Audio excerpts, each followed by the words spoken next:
میں آپ سے تھوڑا سا یہ چاہوں گا، قرآن اسلام جو ہے، جو حضور صلی اللہ علیہ وسلم نے امت کے حوالے کہ قرآن متفق علیہ، اور اس کے بعد آپ کی سیرت اور اسوہ، پھر اس کے اندر حدیثیں اور سنت، یہ سب تو اس کے ہوتے ہوئے یعنی متن بالکل محفوظ تھا جو اولین ماخذ، سنت بھی بالکل محفوظ کر کے آپ امت کو دے کر گئے. تو اس کے بعد جو آپ کے یہاں گروہ بندی یا فرقہ بندیاں یہ جو سارے، اس پہ تھوڑی سی مجھے آپ لوگ کس طرح دیکھتے اس کو، تاکہ میں آگے سوال کرنے میں میرے لیے آسانی ہو. جی، میرا خیال سے یہ انسان کو اللہ تعالیٰ نے جو شعور کی صلاحیت دی ہے، جب بھی اس کو آپ دنیا کے اندر کوئی ہدایت دیتے ہیں تو وہ ہدایت صرف اور صرف آپ کے عمل کا امتحان نہیں ہوتی، وہ آپ کے علم کا بھی امتحان ہوتی ہے. یعنی علم اور عمل دونوں کا امتحان جس میں اللہ تعالیٰ نے انسانوں کو مبتلا کیا ہے. تو علم کے امتحان کی کچھ مصیبتیں ہیں صحیح. اور اس کو مولانا وحید الدین خان نے ایک بڑا اچھی ایک تحریر ہے قبول حق کی رکاوٹوں کے عنوان سے، اس میں لسٹ کیا ہے ان امراض کو جو انسانوں میں پیدا ہو جاتے ہیں کسی بھی علمی حقیقت کو تسلیم کرنے کے لیے. تو خود اللہ تعالیٰ کی جو ہدایت ہے وہ دی ہی اس پس منظر میں گئی کہ انسان خدا کے بیان کے مطابق ایک طریقے سے چلتے تھے، ان کے اندر کوئی انحراف نہیں تھا. کان الناس امۃ واحدہ. پھر اختلافات پیدا ہونا شروع ہوئے اور اس کے بعد ہم نے انبیاء کی ہدایت جاری فرمائی. انبیاء کی ہدایت آئی، وہ کیا کرتے ہیں؟ کتابیں لے کے آتے ہیں. کتابیں کیا کرتی ہیں؟ فیصلہ کن جگہ پر کھڑی ہوتی ہیں. اب کتاب فیصلہ کن جگہ پر کھڑی ہوتی ہے، لیکن میں اگر کتاب کو فیصلہ کن اتھارٹی نہ مانوں تو اس کے نتیجے میں وہ میرے فیصلے نہیں دے سکے گی مجھے. تو ہماری امت کی جو علمی روایت ہے ان میں کچھ بالکل ابتدا میں بڑے چیلنجز ہیں جن کا ان کو سامنا کرنا پڑا. صحابہ کرام کی حد تک وہ چیلنجز بہت کرسٹل کلیئرٹی کے ساتھ ریزالو ہوتے چلے گئے. مثال کے طور پہ اللہ کے پیغمبر کیا چیز ہے جو بطور دین ہمیں دے رہے ہیں، وہ ان پر واضح تھا کہ قرآن و سنت ہے. اور کیا چیز ہے جو آپ کے علم و عمل کی روایت ہے، سیرت و سوانح ہے، دین کی شرح و وضاحت ہے، اس کی تفہیم و تبیین ہے، آپ کی تاریخ ہے، آپ کے تعاملات، آپ کے فیصلوں کی ہسٹری ہے، اس کو وہ بالکل الگ کرتے تھے. آپ اگر دیکھیں، ہم نے اس پہ گفتگو کی، حدیث کیا ہے، کوئی 35 گھنٹوں کی گفتگو ہے وہ، اس میں عہد و عہد صحابہ کا رویہ بتایا، تو اس میں تردد ہی نہیں ہو رہا صحابہ کو. سیدنا ابوبکر کو آپ دیکھیں، یعنی اس پورے ذخیرے کو جلانے کی بات کر ڈالی انہوں نے کہ اس کے ذریعے سے یہ اندیشہ نہ پیدا ہو کہ لوگ کہیں کہ رسول اللہ نے تو بات کی نہیں تھی اور اس کو آپ نے آگے منسوب کر دیا، گویا نہ وہ اس کو مستقل بذات انڈیپینڈنٹ انڈیویجول دین کا ماخذ سمجھ رہے ہیں، نہ ان کے ذہنوں میں یہ چیز ہے کہ یہ کبھی سب سائڈ کر سکتی ہے اوریجنل ماخذ کو، یعنی اس کی اہمیت اپنی جگہ پر ہے. لیکن دوسری صدی کے اندر ہی جو نیریٹیوز مسلمانوں میں بننا شروع ہوئے وہ یہ تھے کہ اس ہسٹری کی ریلیونسی کو آپ نے تلاش کرنا ہے.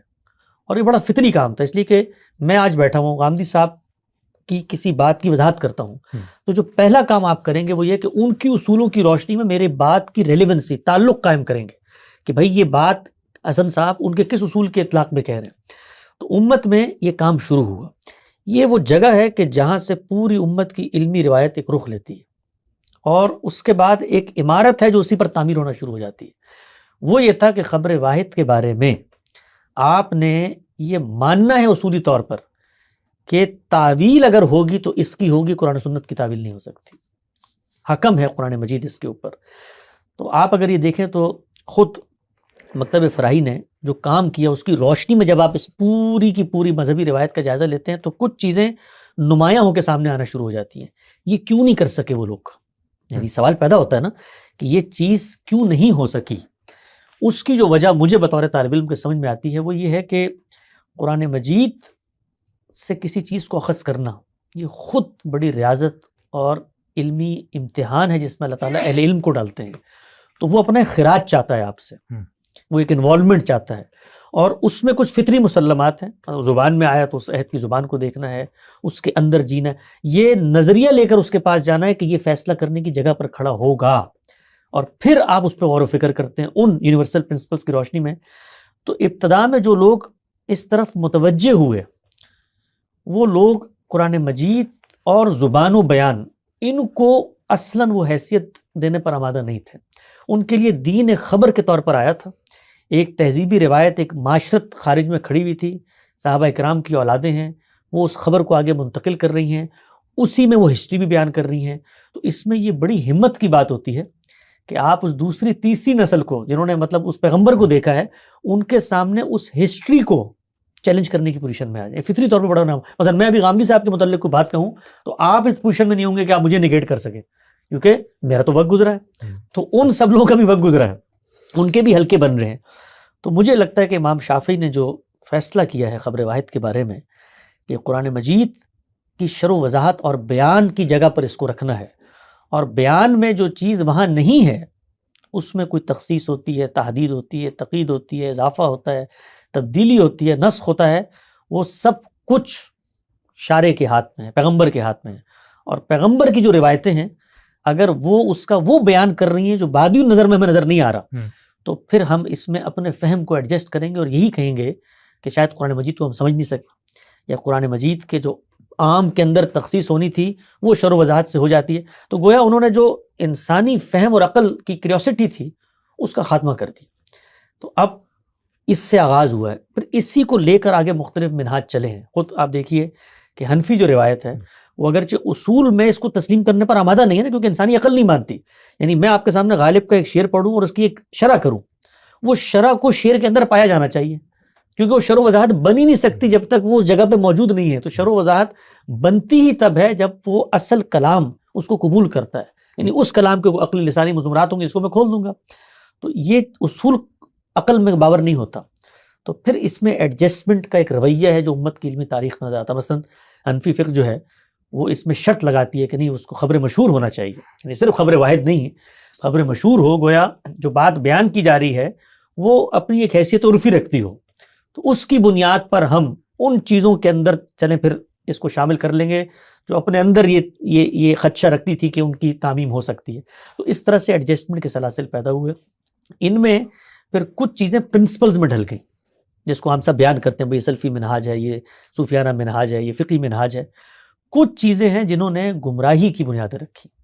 ان میں اس کو بیان کرتے ہیں غامدی صاحب بھی کہ پہلی چیز یہ ہوئی ہے کہ جو زبان تھی نا، اس کو زبان کے اصولوں پہ نہیں سمجھا گیا. نطق تھی وہ، جیسے معاشرہ بولتا ہے، یعنی زبان اتنا بڑا سرمایہ ہے. زبان دیکھیں کیا چیز ہے، زبان میرا اور آپ کا مشترک حافظہ ہے. میں اور آپ کمیونیکیٹ نہیں کر سکتے اگر یہ زبان نہ ہو. تو یہ زبان عہد بعہد اتنی بڑی نسلیں اور تعداد تواتر سے آگے منتقل کر رہی ہیں جو میرے اور آپ کے درمیان ایک کامن پوائنٹ آف ریفرنس بنتا ہے. تو خدا کی کتاب تھی، اس کا ایک اسلوب تھا، اس کی ایک زبان تھی، اس کو اس کے اندر جا کر سیکھنا اور سمجھنا ہے. تو اس کو منطق بنا لیا گیا. آپ یہ آج دیکھتے ہیں ہمارے اصول فقہ کی بحثیں دیکھیں تو اس میں جیسے ہی آپ کلام کو پڑھنے جاتے ہیں، بھئی ہے کیا، یہ لفظ کیا ہے، تو جو تقسیم آپ کو ملتی ہے یا تو وہ خاص ہوگا یا عام ہوگا یا مشترک ہوگا یا معول ہوگا. پھر لفظ کی باعتبار معنت آپ تقسیم کرتے ہیں، اظہار کے لحاظ سے، خفا کے لحاظ سے، بھئی یہ ظاہر ہے، یہ محکم ہے، مفسر ہے، ایسے مشکل ہے، یا یہ مثال کے طور پہ مجمل ہے یا خفی ہے. تو یہ جو پوری کی پوری اپروچ ہے یہ ریاضیاتی اپروچ ہے. اس سے آپ مثال کے طور پہ جرم تو ثابت کر سکتے ہیں. میں اگر توہین کا کوئی کلمہ کہوں اور آپ کو احتمال پیدا ہو اور آپ مجھے عدالت میں لے جائیں تو میں اس کی تعویل کروں اور جج مجھ پر کوئی سزا کا نفاذ کرنا چاہتا ہے تو وہ اس کا جائزہ لے گا. وہاں پر قانونی ذہن چاہیے، منطقی ذہن چاہیے، وہاں لفظ لفظ پر بات ہوگی. لیکن یہ تو کلام ہے. کلام تو اپنا مدعا معنی دیتا ہے اس پورے پس منظر میں آ کے، یعنی لفظ مجرد کچھ نہیں ہوتا. اس کو شاطبی نے بھی ایک جگہ پر جا کر موضوع بنایا اور پورے اصول فقہ کی جو عمارت ہے اس کے اوپر کچھ بڑے سوالات کہ بھئی لفظ تو کچھ ہے ہی نہیں، لفظ تو کلام میں آتا ہے اور کلام اپنی فطری اساسات پہ کھڑا ہوا ہے. تو ایک بڑا انحراف جو مجھے لگتا ہے وہ پیدا ہوا وہ زبان کو چھوڑنے کی وجہ. اور یہ بظاہر آپ کو لگے گا یہ کیسے ہو سکتا ہے، یعنی یہ اتنی فطری بات ہے، لیکن یہ حقیقت میں ہوا کہ آپ کو جو پوری کی پوری روایت نظر آتی ہے خود کلام کو سمجھنے کی، یعنی اس کے لیے آپ نے منطقی طور پہ دلالتوں کی ایک دنیا بنا لی کہ یا اشارۃ النص ہوگا یا اقتضاء النص ہوگا یا دلالت النص ہوگا. تو اب بھائی کلام کو میں پڑھوں گا، کچھ اس میں بظاہر چیز بیان ہو رہی ہوگی، کچھ اس کے متقاضیات ہوں گے، وہ شرح و وضاحت میں آ جائیں گے. تو یہ مسئلہ وہ زبان کو منطق بنا لیا گیا. دوسری چیز جو مجھے لگتا ہے وہ یہ ہے کہ جو اصل کی حیثیت تھی وہ اصل کی حیثیت نہیں رہتی، جو فروعات تھیں وہ اصل کی حیثیت پہ چلی جاتی ہیں. جیسے اب روایتیں ہیں، تاریخ ہے، لوگوں کے رویے ہیں، خود خلفائے راشدین کے بیہیویئرز ہیں، ان کے فیصلے ہیں، وہ اس کو تو اصل کی روشنی میں دیکھنا تھا نا. مثلا ایک وکیل کھڑا ہو کر عدالت میں آئین کا حوالہ دے اور وہ اخبار میں رپورٹ ہو جائے تو میں اس وکیل کی تقریر کی روشنی میں آئین کو پڑھوں گا یا آئین کی روشنی میں اس کی تقریر کو ایڈجسٹ کروں گا. تو یہ دوسری بڑی خرابی، اور اس کو امت نے جو کہ قبول کر لیا. تیسری چیز یہ ہوئی کہ دین کے جو سورسز تھے اس میں ایک پورے سورس کا اضافہ کر لیا ہماری امت نے. اچھا وہ کیا؟ اور وہ تھا اجماع امت. یعنی اللہ نے دین دیا قرآن و سنت کی صورت میں، اور ہم نے کہا کہ دین کا ماخذ یعنی ایک انحراف اور بدعت ہوتا ہے جزیات میں، وہ تو بریلویوں کے بھی ہے، اہل تشیعوں کے بھی ہے، دیوبندیوں کے بھی پیدا ہو جائے، لیکن اصول کے اندر آپ اتنا بڑا کام کر ڈالے ہیں. یعنی یہ احداث فی الدین کی آخری مثال ہے، قرآن اور سنت کے ساتھ اجماع کو رکھنا، فہم کے اجماع کو. اور جو دوسرا اجماع ہے وہ تو علم کا اجماع ہے، نقل کا اجماع ہے، وہ تو ایک وجودی حقیقت ہے کہ معاشرے میں یہ ہو رہا ہے. فہم کا اجماع، تو فہم کے اجماع کو جس وقت آپ اصول بنا لیتے ہیں مذہب کو سمجھنے کا. اب آپ دیکھیں نا، ہمارے ہاں ابھی پچھلے دنوں ایک بڑے اچھے ناقد ہیں غامدی صاحب کے، انہوں نے ایک پوسٹ لکھی اور کہا کہ طالب علم جب میرے پاس آتے ہیں اور کسی دینی مسئلے پہ غور کرنا چاہتے ہیں تو وہ کیا اسٹیپس ہیں جن سے میں ان کو گزارتا ہوں. تو اس میں لکھا کہ پہلا اسٹیپ میرے یہاں ہوتا ہے کہ میں پوچھتا ہوں اس بارے میں اجماعی علم کیا کہہ رہا ہے امت کا. اگر وہ ایک جگہ پہ کھڑا ہوا ہے تو اس کی روشنی میں آپ نے جا کر اصل سورسز کا مطالعہ کرنا ہے. اس کو دیکھیں، برصغیر کے ایک بڑے عالم تھے مولانا علی میاں، مولانا ابو الحسن ندوی، انہوں نے ایک جگہ بیان کیا ہے. انہوں نے کہا کہ سورج سے زیادہ روشن دلائل بھی تمہیں اگر ایک طرف لے جا رہے ہیں نا، اور اجماع امت دوسری طرف لے جا رہا ہے، تو تم نے اجماع کے ساتھ چلنا ہے. تو یہ بڑی خرابی امت کے اندر پیدا ہوئی، اور اس کے بعد آپ نے وہ واضح حقائق جو قرآن مجید یا سنت متواترہ کے خلاف تھے ان کو اجماع امت کی بنیاد پہ ماننا شروع کر دیا. اور چوتھی چیز یہ ہے کہ یہ جو عقلی مسلمات ہوتے ہیں، یعنی کچھ چیزیں ہوتی ہیں جو دنیا کے اندر مسلمات کی حیثیت رکھ لیتی ہیں، ان کو جب آپ کلام سے اخذ کرنے کی کوشش کرتے ہیں تو وہ کبھی بھی سامنے نہیں آتی. اس سے ہمارے جو جدید ذہن کے انحرافات پیدا ہوئے نا، جیسے پرویز صاحب کے بارے میں ہم یہ کہتے ہیں، یا اس وقت بھی بعض لوگ بیٹھے ہیں، وہ یہ کہ علمی اور عقلی مسلمات کو جا کے کلام سے اخذ کر رہے ہیں. بھائی وہ کلام کا موضوع نہیں ہے. کلام جب بھی وجود پذیر ہوتا ہے تو وہ اس ریاضیاتی اسلوب پہ نہیں ہوتا کہ میں اگر آپ سے کہوں جی میں پاکستان میں بیٹھا ہوا ہوں تو ساتھ میں بتاؤں کہ پاکستان اس وقت آزاد ہوا تھا اور پاکستان کی تاریخ یہ ہے. اب قرآن مجید میں اللہ حکم دے رہا ہے، گفتگو کر رہا ہے بنی اسماعیل سے، کہتے ہیں کہاں لکھا ہے بنی اسماعیل، کہاں زیر بحث ہے؟ یہاں تو کہیں نہیں، بنی اسماعیل تو کوئی لفظ ہی نہیں ہے. تو علم اور عقل اور تاریخ کے مسلمات کو جب آپ کلام سے اخذ کرنا چاہتے ہیں تو اس سے گمراہی پیدا ہوتی ہے. تو یہ چند چیزیں میں نے اس کی طرف اشارہ کیا. تو اس کے نتیجے میں جو مذہبی فکر ڈیولپ ہوا، وہ فکر اپنے اندر انکنسسٹنسی رکھتا ہے، تضادات رکھتا ہے. اچھا، ان تضادات کو دور کرنے کا طریقہ کیا ہے؟ ایک ہی طریقہ ہے کہ آپ جو لوگ آپ کے سامنے ہیں ان کو سوچنے، سمجھنے، تجزیے کی صلاحیت سے محروم کریں. ان کو آپ تقلید کا ایک ہیلمٹ ہے جو پہنا دیں تاکہ ان کو نظر ہی اس حد تک آئے. اور جو لوگ وہ فکر پیش کر رہے ہیں ان کو آپ سپر ہیروز بنا کے پیش کریں. مثلا اس وقت آپ مدرسے میں جائیں، یہ پیچھے بدر ٹاؤن مدرسہ ہے، وہاں جا کے کسی شخص سے یہ پوچھیں، طالب علم سے پوچھیں، دورے کے طالب علم سے پوچھیں کہ کیا امام حنیفہ غلطی کر سکتے ہیں؟ یا امام حنیفہ کی جو فقہ ہے اس کے اندر کچھ بنیادی خرابیاں پائی جاتی ہیں، تو آپ یقین جانیں کہ اس کے لیے یہ گالی سے کم نہیں ہوگا. کیوں؟ کیونکہ اس کے لیے امام اعظم سراج الائمہ امام حنیفہ کسی علمی روایت کا نام نہیں ہے، بلکہ وہ ایک سپر ہیرو ہیں. ان کے ساتھ ایک غیر معمولی خدا کی تائید اور نصرت کا ظہور ہو چکا ہے. ان کے مکتبہ فکر کا ایک ادنا استاد جب قدوری لکھ کر حرمین میں جاتا ہے تو وہ صبح اٹھتا ہے تو اس کی کتاب میں تصحیحات ہوئی ہوتی ہیں. تو ایک پورا کا پورا تائید اور نصرت کا جب فارمولہ آپ شامل کر لیتے ہیں تو لوگ پھر سوچتے نہیں، اس سے مسلک وجود میں آتا ہے، عصبیت بنتی ہے. اور پھر جب آپ پر کوئی تنقید کرتا ہے تو آپ اس کو منحرف قرار دیتے ہیں. ناگزیر ضرورت ہے، یعنی آپ اگر فتویٰ نہ لگائیں تو یہ آپ کا پیکج مکمل نہیں ہوتا. اس لیے کہ اگر امام اعظم کو اللہ تعالیٰ نے علم دے دیا تھا، یعنی ان کے عہد میں جائیں تو وہ بیچارے کہہ نہیں رہے، وہ تو بالکل جیسے معصوم اساتذہ دین کے کھڑے ہوتے ہیں، سچے طلبہ اس طریقے سے. لیکن وقت گزرنے کے ساتھ ساتھ ان الجھنوں اور گھپلوں کو حل کرنے کے لیے پھر لوگ مکاتب فکر سے مسلک کی راہ نکالتے ہیں، اور پھر انسیکیورٹی ہوتی ہے اور ایک دائرہ بنتا ہے، اور اس میں پھر عقائد کی فہرستیں بنتی ہیں کہ اگر آپ نے یہاں آنا تو ان چیزوں کو مان کے آنا پڑے گا ورنہ آپ یہاں سے نکل جائیں گے. تو یہ جو پوری کا پورا آپ کو افتراق نظر آتا ہے، اس کے پس منظر میں یہ سوچ کھڑی ہوئی ہے کہ جس وقت تک آپ دین کو طالب علمانہ طور پہ سیکھنے کا آغاز نہیں کریں گے، جو قائم شدہ تصورات ہیں ان کو ریویو نہیں کریں گے، اور یہ جو فکری گمراہی کے میں نے اسباب بتائے ان کی بنیاد یا تو علم اور عقل کے مسلمات میں یا خود قرآن مجید میں. یعنی قرآن کہتا ہے میں میزان فرقان حکم مہیمن ہوں، میری وہ حیثیت ہے، میں حرف آخر ہوں، میں قول فیصل ہوں، میری بساط میں معاملات کو لے کے چلنا ہے. فیصلہ ہو گیا جی، دنیا کی ہر چیز، فلسفہ، کلام، تصوف، فقہ جو بھی آئے گا اس کے تحت حل ہوگا تو قبول ہوگا ورنہ نہیں ہوگا. زبان کو زبان کے طریقے پہ سمجھنا ہے، یہ تو عقلی مسلمات ہے نا. تو یا عقلی مسلمات کو آپ چھوڑیں گے یا دینی مسلمات کو آپ چھوڑیں گے تو اس کے نتیجے میں گمراہی پیدا ہوگی. آج بھی اگر آپ امت کے اندر یہ افتراق ختم کرنا چاہتے ہیں، ایک ہی طریقہ ہے اس میں کہ یہ جو پرنسپلڈ اپروچ ہے، یہ جو 5-4 چیزیں میں نے آپ کو بتائیں، اس میں 5ویں چیز آپ کی دل آزاری سے بچنے کے لیے میں نہیں بتا رہا، اگر آپ کہیں گے تو ہم ایسا دل رکھتے ہی نہیں جس کو آزاری تو وہ بھی بتائے تھے. وہ 5ویں چیز یہ ہے جو ہمارے صوفیوں نے اپنائی. ٹھیک ہے. وہ یہ ہے کہ قرآن مجید نے ہمیں پابند کر لیا ہے کہ محکمات کے ساتھ چلنا ہے، متشابہات کے پیچھے نہیں دوڑنا، اور اس نے بتا دیا ہے کہ اے انسان اپنے حدود علم کو پہچان. تمہارا علم کیا ہے؟ تمہاری فطرت کے ظاہری باطنی حاصلات، تمہارا تجربہ مشاہدہ، وہی تاریخ تمہیں منتقل کر دیتی ہے، اس کی بنیاد پر عقلی استنباط، اس کے نتائج، یہ جمع پونجی ہے تمہارے علم کی. تو وما اوتیتم من العلم الا قلیلا، یہ تمہیں محدود چیز دی گئی ہے. اس کے بعد یہ چوتھا ذریعہ علم ہے، پیغمبر خبر لے کر آ رہا ہے اس خالق کی جو تمہاری فطرت کے مطابق ہے. تو اب اپنے آپ کو اس امتحان میں متوجہ کرو جس کے لیے بھیجا ہے. لوگوں کے ساتھ معاملات ہیں، شادیاں کرو گے، حقوق متعلق ہوں گے، ریاست بناؤ گے، وہاں نظم ہے، اس میں سرگرداں ہو جاؤ، کیونکہ تم نے 60 سال بعد مر جانا ہے اور پھر میری بارگاہ میں آؤ گے تو میں تمہیں جزا دوں گا اس کی.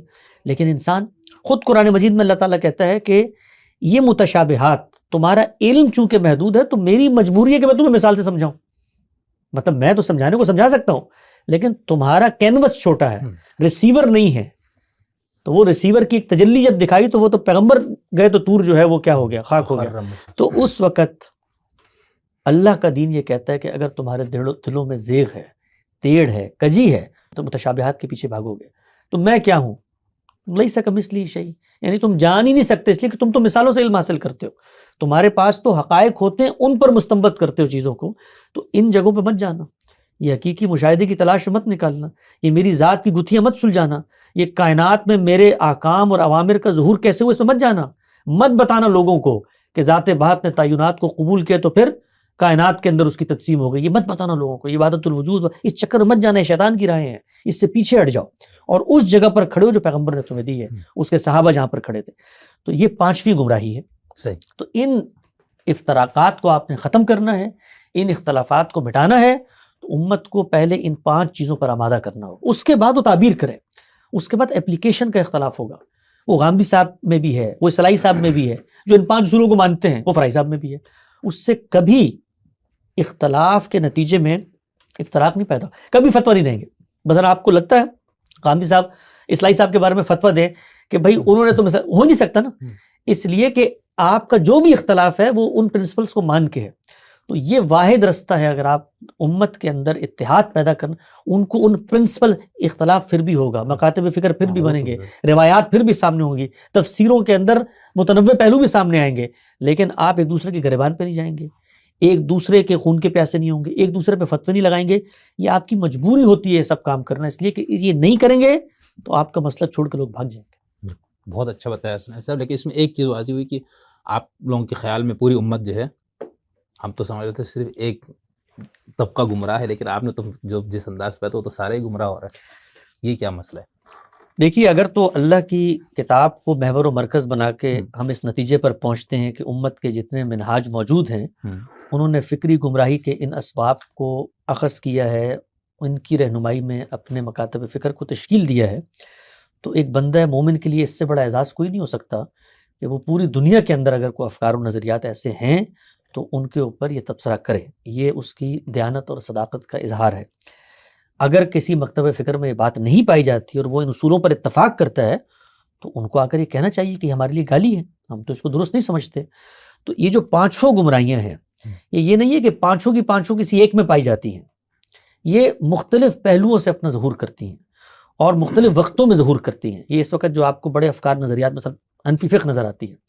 اب حنفی فقہ میں یہ مسئلہ ہوگا کہ آپ نے کلام کو منطق بنا لیا ہے یا اصول کے اندر ایک نئے سورس کا اضافہ کر دیا ہے، تو یہ گمراہی تو پائی جاتی ہے. اس کو میں گمراہی ہی کہوں گا کیونکہ اس کے نتیجے میں آپ دین سے ہٹ جاتے ہیں. اور یہ کہنے میں کوئی حرج نہیں ہونی چاہیے، اور یہ کوئی نئی بات بھی نہیں ہے اتنی. بھائی یہ اللہ ہی کی تو امت تھی، بنی اسرائیل بھی، وہ بھی تو آخر ہٹی نا اس سے. اللہ ہی کا کنبہ تھا، اللہ ہی نے وجود، یعنی وہاں تو ہزاروں کی تعداد میں مصلحین بھی پیدا ہوئے، انبیاء بھی پیدا پہ آئے، سب کچھ ہوا. لیکن ہو جاتا ہے نا. تو ہماری امت میں بھی یہ ہوا ہے. اگر یہ ہوا ہے تو بڑے افسوس کی بات ہے. تو ہم ان لوگوں کی نیت پر، محرکات پر تو کوئی حکم نہیں لگا رہے. اچھا، اس کے ساتھ ساتھ صرف یہ نہیں کہ جس وقت آپ یہ کام کر رہے ہوں تو آپ دین کی اور کو خدمت نہیں کرتے. نہیں، علوم کی دنیا پیدا ہو رہی ہے، آپ تفسیر بھی کر رہے ہیں. یہ تو کچھ کروشل معاملات ہوتے ہیں جہاں پر وہ تضادات حل کرنے ہوتے ہیں پرنسپل کے اندر، وہاں یہ چیزیں شامل ہو جاتی ہیں. ورنہ دین کی دعوت کے، دین کے ابلاغ کے، دین کی شرح و وضاحت کے، دین کا خود جو کانٹینٹ اور اس کی سکلز ہیں ان کو آگے پہنچانا، یہ تو اپنی ذات میں سیکولر کام ہے. تو اس کی تو خدمت پوری امت نے کی ہے. خود قرآن مجید کو آج ہم جب سمجھتے ہیں تو اس کے اسالیب مجھ تک کیسے پہنچے؟ اسی امت نے پہنچایا ہے نا. ضرورت محسوس کی تبھی پہنچائیں. رسالت صلی اللہ علیہ وسلم کے ارشادات کو میں دیکھتا ہوں تو وہ ارشادات کیا ہیں، کنہوں نے، یہ تو پورا کام امت نے کیا ہے.